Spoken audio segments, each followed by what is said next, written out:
He has a 1-1 count. That one's struck high. Left side. That one's going. That's out of here off the ropes. You have to be kidding me.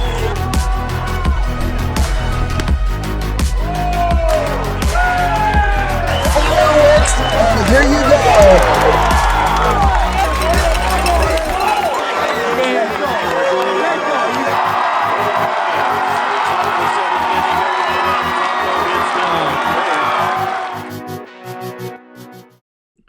Hello, everybody. Welcome in. I am Andrew Brown, and welcome into another edition of some more IA baseball conversation talk. In fact, as I will continue to dive into more of some offensive lists here. So I appreciate you coming along for the ride, and I'd say let's get right into it here. I'm going to expand upon what I did for 4A as I now dive into Class 3A offenses. Some top exciting Class 3 offenses to look at. And hey, this is just my list, so any thoughts and whatnot, you can go ahead and direct them to me. Anybody I missed, certainly direct them to me.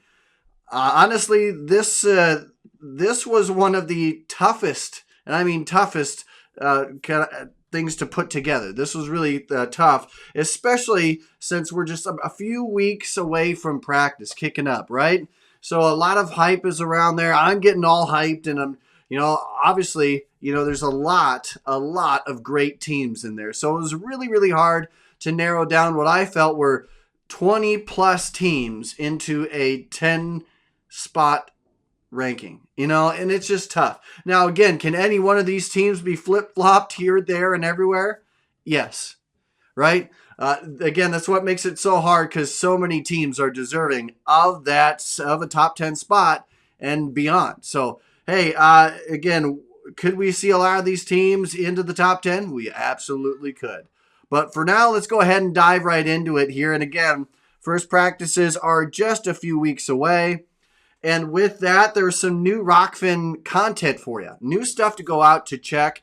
That includes our sophomore standouts, which have recently dropped, and already our freshman phenoms, which have already been out. So 100 plus in each of those classes. Some guys to look out for, some names to really note. So we put in the research, did all we can, and we got some names out there for you. So make sure to take a look at that.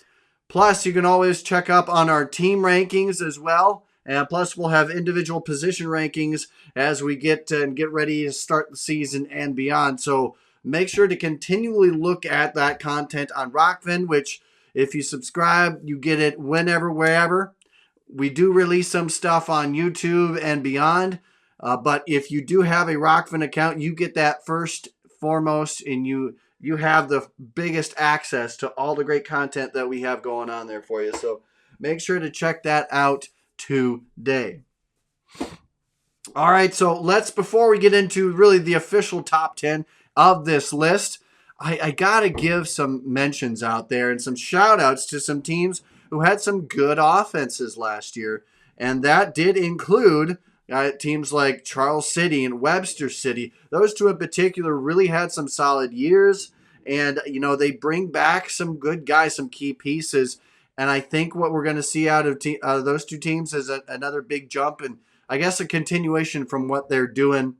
I do want to give a shout out to West Delaware as well, because this is a team that's not too far away removed from a state tournament berth. This is a team that's kind of lost a bit in terms of their firepower, but I think they're in the shout outs area more for the standpoint of I think they have great potential to make it into a top 10 mark. They have a great coaching staff, great team, great program. So greatness will find a way to hit into the top 10, and I think West Delaware has that chance. I want to give another shout out to Lamar's, who was right around 500 last year, but offensively had a lot of good things going.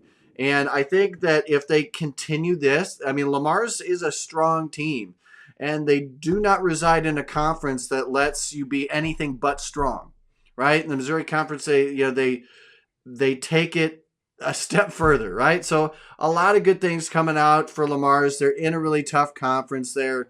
When you got teams like Sergeant Bluff and Sioux City, all those teams, especially in that area, that even non-conference wise that can beat up on you. So it's a lot. So Lamar's, they're a big shout out and a team to watch out for going forward.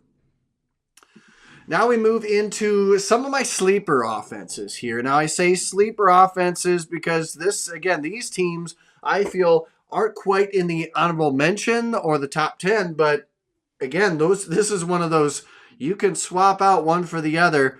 Starting with ADM, and guys, this squad and a Coach Book-led squad always is a good squad. But, over the last 10 years, they had their highest winning percentage last year. Plus, their 9th 20-plus win season, right? The thing that puts them in this category is that they only return 48% of that total base production. Grant Ryknowski, Grant Jensen, and of course Steinsmith as well. Those guys will all come back to be a big player, a big piece in the cog that is ADM baseball. All of those three posted 30-plus total bases last year. 3 batters with that 10-plus stolen base mark as well. So this is a team that could easily be up there. Beyond that depth, it's just a question mark at this point, right? How many times have we gone to ADM and said, man, we don't know if they can match what they did? But they do. And they have. In fact, they've gotten better since making back-to-back state tournament runs with a sub-500 record. And then they get to have some really good seasons, get state tournament, and of course, last year, best winning percentage in 10 years. And then another team to mention out for and watch, Glenwood. They're just one of 2 classes in 3A with 2-plus players ranked top 10 in batting average. All right, Trent Patton and Caden Anderson, the Nebraska commit. Both of those, 443, 525 respectively. I mean, they didn't have the best season overall win-wise, but man, they returned 50% of their extra base hit production, right? That included 14 homers from last season, 63% of the overall hit total. So if any team I feel has a really big jump in that win total column this year, Glenwood would be that team for me. Again, this is one of those teams. They had the second highest batting average balls in play across 3A. So when they hit the ball, it goes somewhere, right? So this is a team that has I think in my mind, the biggest potential to have that win total vault way, way up. I know I know the conference slate is a really tough one for them.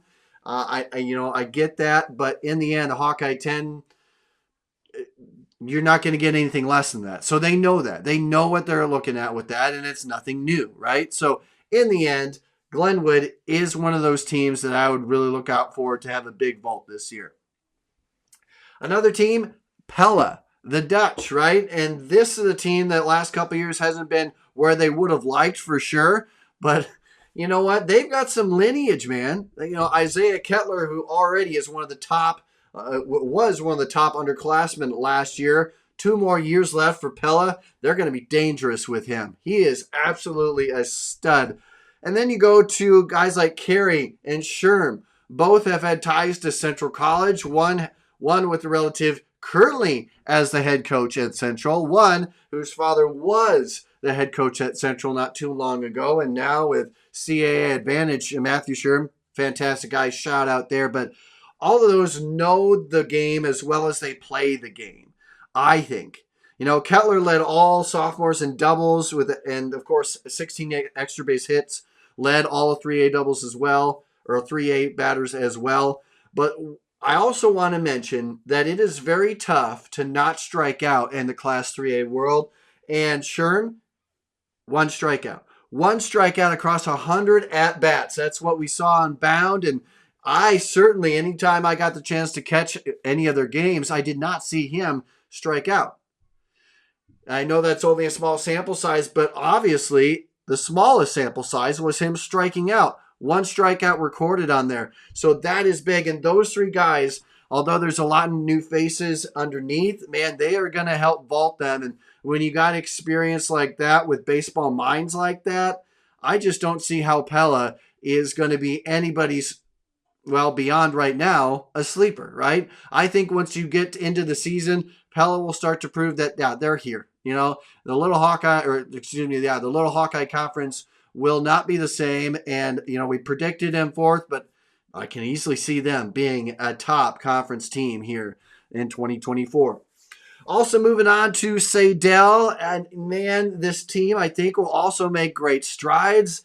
I think Jace Embry, when you got a guy like that who tied for fifth in doubles overall, and just, I think that is a good spurring moment.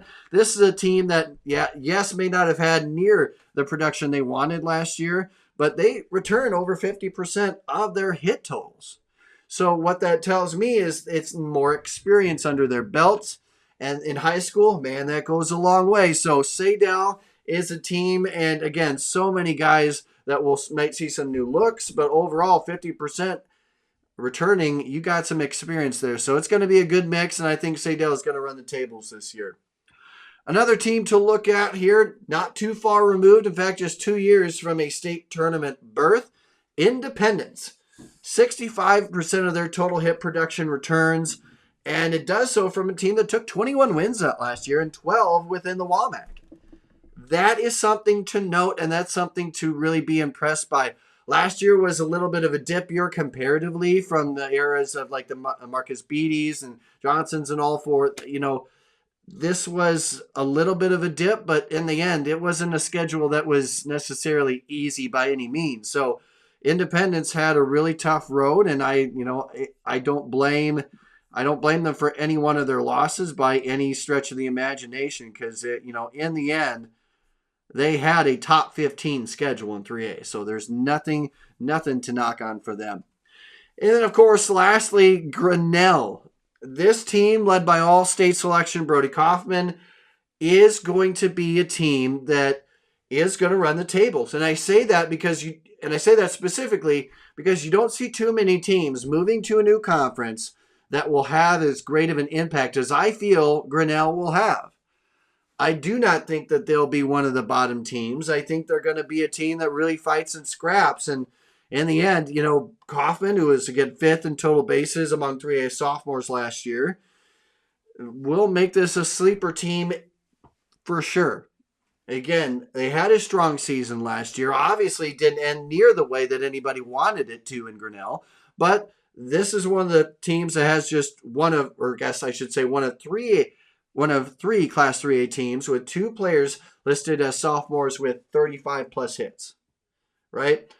That is significant. I guess not sophomores moving up to their next year now. So last year, they had phenomenal sophomore group and, of course, a phenomenal overall team. So Grinnell, going to be that team for me that is a big sleeper as well. So overall, Grinnell, Independence, Sadell, Pella, Glenwood, and ADM. Those are teams that you cannot be overlooking, but I know people will overlook. So they're the sleepers, and hopefully they're not sleepers as we get further into the season. But for now, let's move on here. And again, catch this all on YouTube. Catch this all on Rockfin. However you want to digest this content, please do. And make sure to give a like, subscribe, and a share. Please make sure to do that. Now let's go ahead and move over to honorable mentions. This is the group that I feel is also one step below making that top 10 list for me. And it's really hard. Again, you can mix and match any one of these with practically any team in the top 10. And I argue some sleeper teams as well. So first, I'm going to start off with Xavier. Now, yes, I would before you go ahead and take a look and say, oh man, their record. Look at their record. Look at their conference mark. I'll say look at the end of the year for them. Look at how Xavier came this close to making another state tournament appearance, right? They came so close. So Xavier, they didn't have the season that they were used to seeing out of them, but they did, like I said, do well in the postseason, outscoring their postseason opponents 22-0 en route of that one shy away from a state tournament berth. Now, the reason why I'm not putting them any higher is, they do lose 6 out of the top 10 hits leader from last year, right? 6 guys who had really big impact. So some new faces will have to step up in there. But with that said, Coach Halter-led squad is going to be a very dangerous one at that. And I think ultimately this is a squad that has more potential. I mean, Proskovic and others, he's more on the pitching side, but you've got guys like Hamlet. You've got guys that have really stepped up and been big. And, again, a lot of new faces will grace the roster, at least the starting roster. But, in the end, how many times have we seen Xavier, go a little bit of a dip and then come right back up to where we've seen them dominating? So I would be not surprised at any point to see Xavier make the state tournament this year. And I'm going to say that boldly here. I think they're a team that really could do that. Another team that I really want to point out is Assumption. And I say Assumption for a lot of reasons, man. Yes, did they lose a bunch of guys? Did they lose some firepower? Yes, they did. And did they was their season what we've normally seen in the past? No. But in the end, this is a squad that showed that they were not to be messed with last year. In the end, as I'm pulling up their schedule here, they lost in the second round to a very, very solid Central DeWitt team. But in the end, you saw them right off the bat, 10-0 Washington in that first round. And ultimately, they had some really, really strong wins. Again, Xavier, a big win there. Of course, they won over Central DeWitt in a split there. Valley had a good win there. And so, yes, the thing is about this team is Assumption has I believe the fourth strongest schedule in all of Class 3. And that includes going across state lines to battle some teams that are looking at national rankings, right? So this is a team that is battle-tested year in and year out. And you don't have to worry about that. And I don't have to worry about that. So Assumption is a team that I feel is going to be an honorable mention and can easily vault them up. Again, they do bring back some guys like Isaiah Rhodes. A sophomore campaign for him that was stellar. 39 total bases, 341 on base mark, 314 average. And overall, Welch and Davis will be really tough to lose. But Rose combined with Cooper Salmon, and you got some guys that have, 39, 40 total bases respectively, so they know how to get on base. And so they have guys that have 31, ultimately 30-plus games under their belt.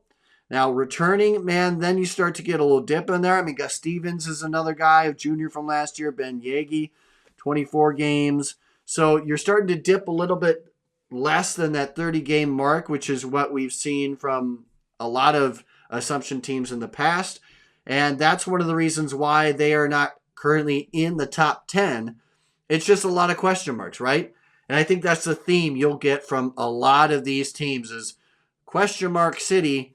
Don't quite know yet, but we know they're good enough to compete with anybody. Excuse me. So Assumption, a team that will, I think, make it far. Will they end up in our top 10? We just have to see. But I think ultimately they have strong potential. And another team that is strong potential, Clear Creek Amana. Yes, the Clippers do lose out on quite a bit of that depth, but they do return two of the top sophomores across the state from last year. In fact, they were the only team last year to sport two batters who ranked top 10 among sophomores in total bases earned. Right? Both Caden Fan and McLean Morgan return, and they sport 55 or more total bases in just, again, Morgan McLean in his sophomore campaign. Overall, the team, this was a solid team. I think flew under the radar because they were fourth, mind you, in batting average, balls in play. And they were a top 10 team in terms of total bases and, of course, in slugging. And they had a strong year overall. In the end, was it the season ultimately that they wanted? No. They sure would have liked to go far. I think ultimately this is a team that's, again, I think a really stellar team ultimately overall. And as I bring up more in my notes here, again, this is a team tied for second, like I mentioned, in on-base mark at 452, slugging at a clip of 442. And they were right up there with some of the best teams in Western Dubuque and Marion. They had a lot going on for them. And again, as I mentioned, also total base mark, they had, again, a top 15 mark in there. So Clear Creek Amana did a lot. And if they bring just a little bit of that back, I think they're going to compete for a top 10 spot. I really do. I believe that they're going to be a strong team to look out for. And then, of course, I got to go with Lewis Central, as the Titans are always an exciting team to watch. They'll be an exciting team in 2024. And, yes, they do lose 6 of their 8 20-plus hit batters, but they do retain the services of standout like Luke Waltman, who totaled 65 total bases and was one of just 29 players in 3A with 43 or more hits on the season, right? So you compare that with guys like Brady Hetzel, you got some firepower there that can start things off and be strong. You can interchange them practically anywhere in the lineup, and that really helps some new faces step up into a varsity role and inside a conference that is unrelenting, right? It is never, I say unrelenting for sure, because what more can you say? I mean, again, I talk about the Hawkeye 10 with Glenwood, but you're not going to get a lot of easy days. And Lewis Central just ran the gambit last year. And, the fact that they had so few conference losses last year, overall, they just run it. Again, they had a lot of senior leadership, but if they, again, like Clear Creek Amana, if they bring back a small percent of that, they are going to be a dangerous team to watch. So, again, this is a team, like this entire honorable mention section, you can interchange practically with almost everybody in that top 10 list currently. Moving on here, Lewis Central. I'm going to be honest here. The only reason that I'm going to be honest and say the only reason that Dubuque Wahlert Catholic is not in the top 10 is due to that high turnover rate, right? And it's a high turnover rate. And honestly, when you look at a squad like this, the Mississippi division, I guess I should say the Mississippi Valley Conference Mississippi division, never gives you easy days off. And they're going to get beat up, I think, a little bit. To what extent, I don't know. But the Golden Eagles do have that high turnover rate. 6 of their top 8 hitters from last season have departed, leaving just 2 batters who posted 20 or more hits. Now, I will say, if you could have any 2 batters that could lead a squad, guys like Will Specht, brother of Rangers prospect Tommy Specht, and, of course, guys like Bodie Nagelmaker, Rogopoulos, those guys, I think, will be big pieces to this team getting back. And I say, I honestly think that this team could turn it to where they won't miss a step from last year. But again, you got Will Specht overall, who struck 41 hits as a sophomore this season, tagged 54 total bases. And again, overall new faces for the Golden Eagle lineup. But in the end, I think Dubuque Wahlert will be a team that competes, and I think they'll make a deep postseason run despite some new faces this year. And, of course, another team coming on up here, again, like this list, I found Bondurant Farrar to be like a 10C, right? Again, you can mix and match any one of those, but, the Blue Jays had a strong year. They had 199 RBIs, which ranked 12th among 3A teams. And, yes, they did sport quite the offense, which is why it was really tough to put them in the honorable mention mark. I think they have a lot of potential. Coach Carlin and company, they are going to be ready, right? They're going to be ready, and to whatever extent they really hit their stride, they're going to hit it. And I don't care who you are, what conference, and how tested you feel you are, Bondurant Farrar is coming. And they are going to be a team that is worthwhile to watch. They were exciting last year. They're going to be exciting this year.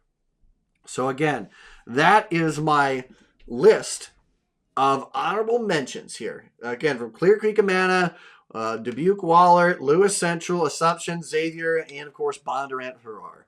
All of those teams you can intermatch in any position, I feel, within the top 10. This is why it was tough, right? I'll be honest, I thought, just do 3 honorable mentions. Then it turned to 4, then 5, then 6. I go, I got to stop. Right? So, again, if you feel your team should have been in this mark, let me know. That if your team should have been higher, let me know. So now, after the drum roll, we're going to move on into my top 10 list officially. And you know what? Last time in 4A, I had a split at 10, and I'm doing it again, right? I am sorry, I can't help it, but you look at what Ballard did. Oh my goodness. Ballard, this is a squad that had quite 2023, and were their stats off the charts? No, but they did capture 20 plus wins, and they did sweep teams like Boone, Bondurant, Farrar, Winterset, Carroll, basically most of the conference. And the Raccoon River is no shy conference. In fact, they've sported, I would argue, the most consistent state tournament appearance in across any conference, right? They've had consistent appearances in the state tournament for the last 10 plus years. So this is a conference that's, you do well here, you know you're doing well overall. Ultimately, the Bombers, to me, were more of an overall team. You know, their offense, I know that, honestly, when they return a whole lot, you know, I know Eli Rouse, who led the team last year and he was one of the strongest components of this team. You know, and again, looking at my mark here, Eli Rouse did lead the team and is one of two 30-plus hit batters. So 2 batters who hit 30 hits last year returned to the lineup. And again, I mentioned overall, but you know, they have patience, and that's a big thing for me because they have patience to match with 76% of their walk count returning. And of course, other big names like Jacob Luster, Nicholas Schonhorst, and Miles Mudd, all who have captured 15 plus hits and gain valuable experience. Ultimately, they don't lose a ton, right? So Ballard is that team that I think makes a big step. I think Ballard goes from their stats being middle of the pack to, I think, vaulting. In the end, ultimately, you got 20 plus wins here, and this was a hard one. I went back and forth, but in the end, Ballard really took down Bondurant Farrar, as we mentioned earlier. That was a really strong program, and the Boone, which we'll mention coming on up. So this team, in the end, they put up a product that made it to the state tournament, right? And again, one of the conferences, you do that through the Raccoon River, you got a lot going for you. And of course, Waverly Shell Rock. This is the team that had the highest batting average balls in play out of any 3A team last season. And half of that production returns, including Iowa Central commit in Aiden Hofert, who touched up 49 total bases last year across 35 hits. They bring back 3 runners who sported 15 or more stolen bases last year, Hofert being the leader of which. And, you know, ultimately, they are, to me, a top 10 team until they prove themselves otherwise. This is the same team that ranked top 10 in total hits and RBIs and retains that core. So, yes, you can dog on any schedule. You can dog on anything that you want with them. Ultimately, this is a team that I feel has the capability of matching what they did last year. I mean, yes, they lose guys like Stockdale. They lose guys that were really influential, but I don't think that a Waverly Shell Rock team right now, the way that everything that they have going on, I don't believe that they're anything less than a top 10 team. Right. So again, this is a squad: Ballard, Waverly Shell Rock. They're number 10. They tie for the number 10 spot. And then moving on to the number 9 spot, Boone. I know at the moment you may be shaking your head, but this offense, when firing on all cylinders, I have seen, and I love it. You know, this is I would say at their best, one of the best 3A offenses out there. I know across 2023, they ranked top 10 in doubles and in home runs, and they were on the top 10 list of batting average balls in play. So they were effective when they hit the ball. 80% of their extra base hit marks return, right? That includes Michigan commit Dylan England, who tallied 37 total bases last year.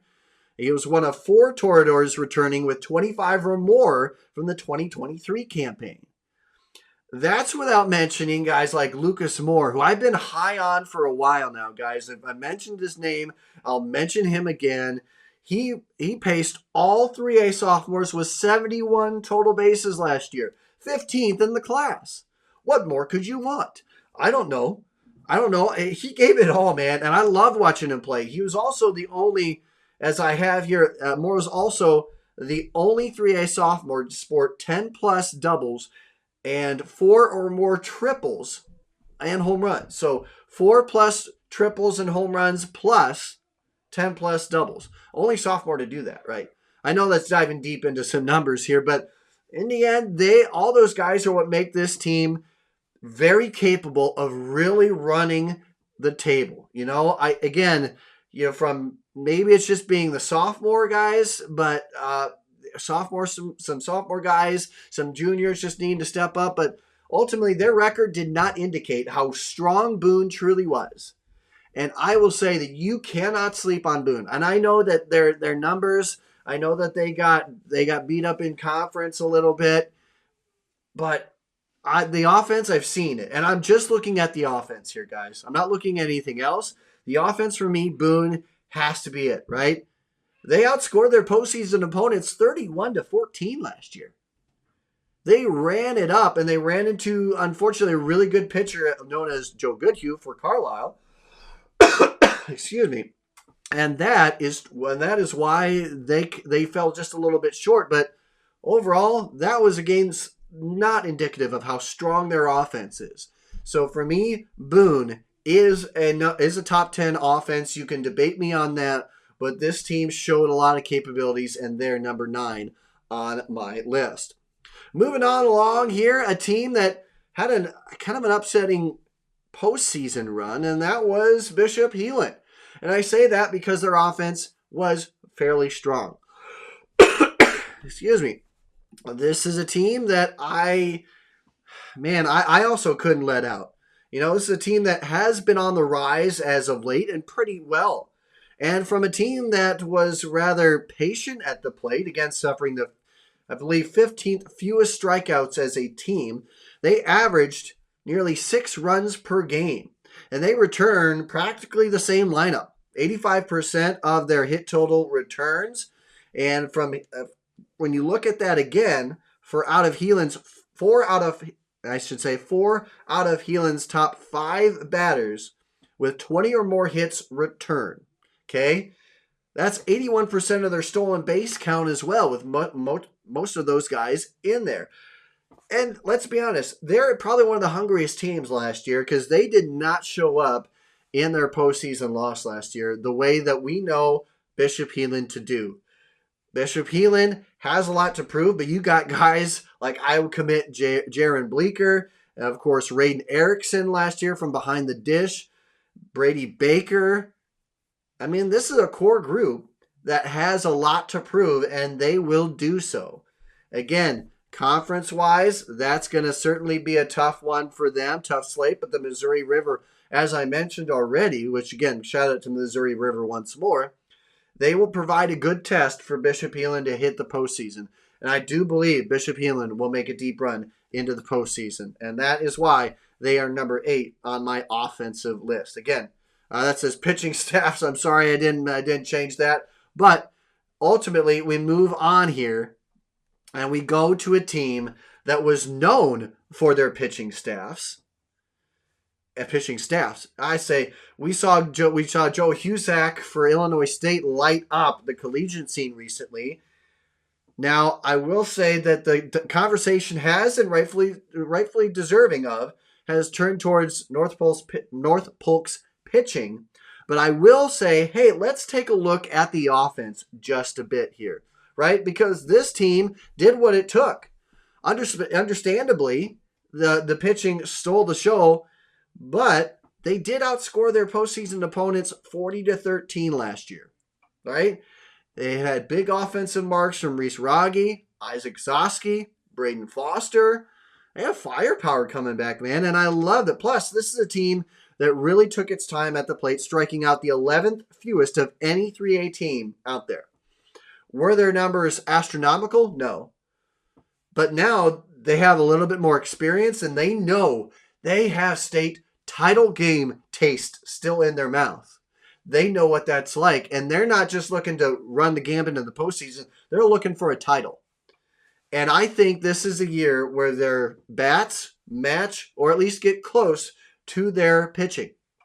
Right? So we talk a lot about North Polk's pitching, but we got to talk more about their offense because they are a strong team offensively, and they do what it takes to get there. Right? They made it through the state tournament to the title game, and they really put it to one of the tougher games in the state tournament that Western Dubuque, the eventual champs, had. And it came in the title game, right? So that was, they gave them run for their money. Ultimately, it just didn't fall the way they would have wanted to, but one of the top seasons that North Polk has had in program history. And I think they have the chance to match, if not go beyond that. So North Polk hitting up at my number 7 mark. Moving on here, Class 3A offenses to watch out for. Knoxville. Now, yes, I've had some people dog on me on social media for loving Knoxville as a program. But I'm not going to shy away from that, guys. I love Knoxville, and I can't wait to check them out again this year. This offense took the world by storm, ranking top 10 last year in RBIs and total base hits, overall hits, and doubles, right? Yes, they're going to lose the services of Bo Leisure and Trenton Kingley, but that won't stop them from being a must-see offense here again in 2024, guys. They returned 52% of that dominating offense that we had, right? And what makes things scarier is not just it won't be this year, but it will be next year and the year beyond, right? Because 3 of their top 6 hitters, 29 or more hits, including Trey Wright, Lincoln Norris, Kobe Higginbotham, they come back, right? And they're all underclassmen, right? From Trey Wright, Lincoln Norris, Kobe Higginbotham from last year anyway, that move on up with another year of experience. Okay, so they had experience under their belt, giving validity to what they did in 2023 and what they will do in 2024. Knoxville is a team that you really can't watch. You can't overlook. You can't watch and say, we got this. Doesn't matter. They're going to be a tough team, and they're going to show it here in 2024, and they're going to do it offensively too. Moving on to my top 5 offense to look out for here in 2024 is Harlan. The Cyclones made it to the state tournament last year, one of the most storied teams in terms of making it to the state tournament. I mean, rightfully so, as we've seen this team year in and year out make some really good marks. Again, it was their 19th, yes, I have that right, 19th state tournament appearance in program history. And this is a team that ranked 3rd in RBI among 3A teams last year.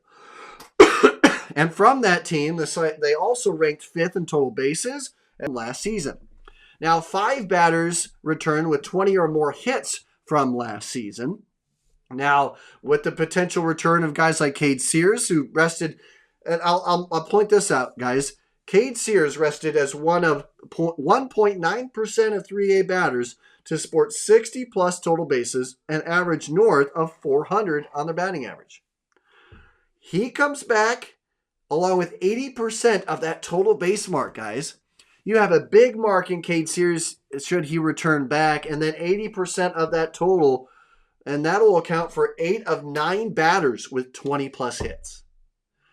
Boom. That's a lot of experience coming on back, and they know how to beat big teams like St. Louis Central, like they did in the postseason, to make it to state, right? This is a team that is near full, and this was a strong offense from last year, and it will do so again this year, right? In fact, all of their top 5 RBI leaders return. Again, I mentioned validity with Knoxville. Harlan is going to be that team as well. And Harlan, truly, we saw it last year. We saw them. And again, another shout out to a Hawkeye 10 conference team. But they showed it last year. They're going to make it. They're going to make it big this year. I know it. You got to watch out for them. You just got to plan how to reduce the potential damage they're going to give you, right? You can't eliminate it. You're just going to have to reduce it the best you can. So, hey, top 5 offense here is the Harlan Cyclone offense. Moving on to the top 4 offense for me, it is the Solon Spartans. Guys, I know I've been high on this team, and this team may have not produced the hype that may have been given them, but you can't deny that they were one of the most exciting offenses in 3A, right? The Spartans were the only team across 3A to reside top 5 in both RBIs and stolen bases last year. From that team that also ranked top 10 in hits, RBIs, total bases, they bring back a strong core comprising 9 of their top 10 hits leaders. Now, yes, that does include Baylor commit Brett White, who paced the team with 58 hits, and all of Class 3A with 98 total bases. But I will say a team effort here because they returned 3 batters with 45 or more total bases, and 91% of their RBI production comes back. Right? Man, and I mentioned team. There's so many guys that will contribute this year. Of course, with a holistic approach coming, I feel, Nolan Segrin, Wartburg commit Garrick Turner, Vince Steinbreck, Tyson Wheeler. Again, the list goes on. They have a lot of guys who have had significant time at varsity level last year in the WAMAC. I think their record's going to vault. I think they're going to show it this year. They're on this list for a reason. Top 4. They could have been top 3 if not for the teams ahead of them. But Solon is arguably one of the best offenses, and it just didn't show in wins last year, but they're one of the most exciting offenses you will see come 2024. Moving along to our top 3. I'm excited for this squad, right? Central DeWitt, oh my gosh. They had quite the year last year. And again, coming into the conference, it's been a few years since they've been in, but it hasn't hit that 5-year mark. And I believe they're getting close, if not this year. But Central DeWitt, you cannot argue their production last year. There was no team better in striking doubles last year. They had 91, and all the while ranking 3rd across the entire class in extra base hits. They're an explosive offense, right? When they hit the ball, it goes places, and they depart just 2 from that explosive offense. 85% of their doubles return, and overall, the Sabres are one of just 2 Class 3A teams to return 2 top 10 hits leaders from last season. Jacob Maher and Michael Cabrera, who combined for 105 total hits last season. Now, let's put that into perspective. That would account for half or more of the hit total for 21 different teams across 3A last year. Those 2 alone counted for half or more of the hit total than 21 other teams. That is an impressive mark, right? And they come back. You know, they bring back so much. And in the end, another year in the MAC under their belts only makes them better, right? And the Mississippi Athletic Conference is tested, right? You see the teams that they put into the state tournament every year, or basically every year. So again, they had the 5th toughest schedule last year, or I guess one of the top 10 schedules overall. This is a team that not only experienced but tested as well en route to a 5th state tournament appearance. Pretty darn big. So again, this is a team that I think exceeds what their conference mark was last year. This is a team that I think exceeds what their overall mark was last year, which again, 20 plus wins on the year. And, they did end up beating an Assumption team that was really strong. So there's a lot to like about what Central DeWitt brings to the table. So they're at number 3. Moving on to number 2, it is Western Dubuque. Now, yes, they do lose a good crop of batters, right? But I will say this, from the team perspective and the offensive side as well. I have said that this is a team that, man, they can't repeat what they did last year. It's going to be really hard. But every year they've not only repeated offensively what they've been doing the year before, but they expanded upon that, right? Man, this is a team that was top 2 in almost everything, right? I know Ole Miss commit Brett Harris is going to be a team that really leads this squad, but this was a team that was top 2 in over 5 statistical categories. Top 2 in 3A last year. They still bring back 4 batters with 20-plus hits. And, of course, they have that total base count, which is strong, with 75 or more total bases of those coming back. You know, they do sit as the only Class 3A team to return at least 3 batters who ended the year top 15 in hits last season. Right? So how do you take that away and not put that in the top 2 spot? For me, it was just a matter of debating whether they were the number 1, right? Because this is a team that I am dead set on until they prove that they are not in the state tournament, that they are not a top 5 offensive team. I will not believe that they're not. And neither should you, because this is a team that Coach Casey Bryant and company have really put a lot of work into ever since they began at Western Dubuque. And they have made this program a juggernaut. So Western Dubuque takes the number 2 spot here for me.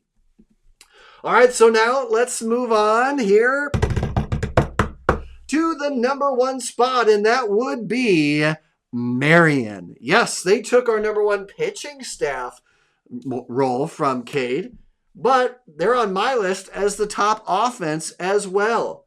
A Coach Fish team is always going to be a team that's got to be feared, right? From the squad that paced all of Class 3A in slugging, team average, and home runs, all but 2 batters depart. Yeah, 63% of the team's extra base hits arrive back. So again, I should say all the 2 batters are removed, but all but 2 batters depart, right? And so that's without mentioning 3 out of the team's top 5 total base earners, including Jake Miller, who had a phenomenal sophomore campaign, 69 total hits last year. And ultimately, what you get is a near full infield of hitters who struck 30 or more hits, including the WAMAC schedule. This is an offense that has seen state tournament action 2 out of the last 3 years. A lot of these guys have seen that as well. And you got to make sure to watch out for other guys like Isaac Scott, Trey Frank, sophomore Isaiah Scott, and others, all who tallied 40 or more hits and accounted for 37% of the team's hit total alone, right? They also added the fact that they were a top 10 team in walks last year. So it's a holistic team, and they bring back a lot of that offensively.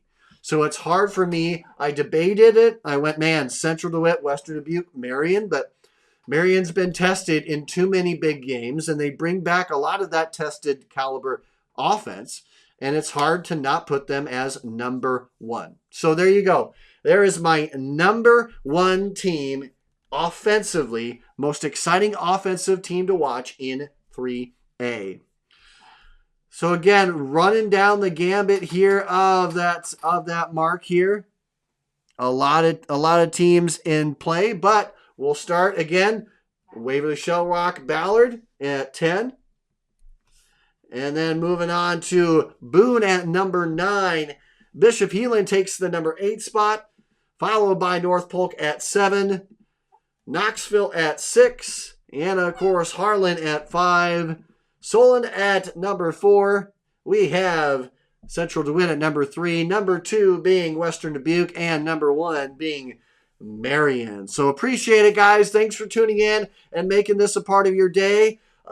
Give me your thoughts. What do you like more? Who should be switched around? What sleeper teams or honorable mentions should have gotten more love?